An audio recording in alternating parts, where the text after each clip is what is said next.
Guys आज चाहिँ हामी 5 तलेमा छौँ अनि मैले मेरा 2टा टप फ्यानहरूलाई स्पोन्सर ट्रिप गरेको छु भक्तपुरको। उहाँहरू घुम्न आउनु भएको ल हजुरलाई कस्तो लागिरहेको? मलाई एकदम खुसी लागिरहेको छ। उहाँको युट्युब च्यानललाई एकदम लाइक सेयर सब्सक्राइब गरिदिनु होला। उहाँ एकदमै धेरै kind helpful very much polite हुनुहुन्छ। मेरो फ्यान भएकोमा तपाईँलाई कुनै रिग्रेट त छैन नि?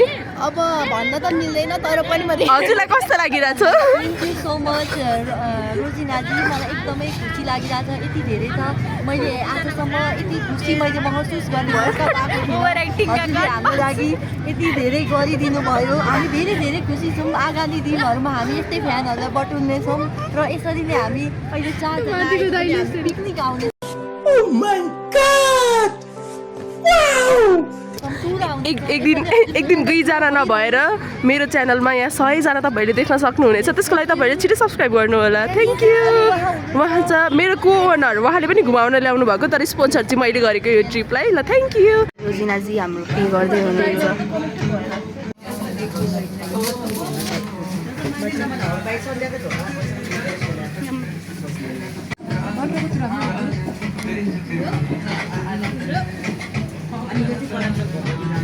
गाइज अहिले चाहिँ म मेरो फ्यानहरूलाई कुल्फी ट्रिट दिएछु। अघि मैले आलु चामा टोर्नाडो खुवाएर अब म उहाँहरूलाई कुल्फीको ट्रिट दिएछु।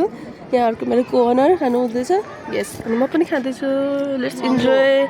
यस भेरी महँगो हो नि त, म कति धेरै गुड ट्रिटमेन्ट दिन्छु भनेको त मैले कति पोलाइट हुनुहुन्छ भनेर। Thank you. गाइज अब चाहिँ हामी घर फर्केको छौँ र मेरो सब्सक्राइबरहरूको लागि मैले एउटा प्राइभेट गाडी बुक गरेको छु। हेर्नुहोस् न। थ्याङ्क यू एकदमै राम्रो हुनुहुन्छ रोजिनाजी। उहाँको च्यानललाई एकदम लाइक सब्सक्राइब सेयर गरिदिनु होला।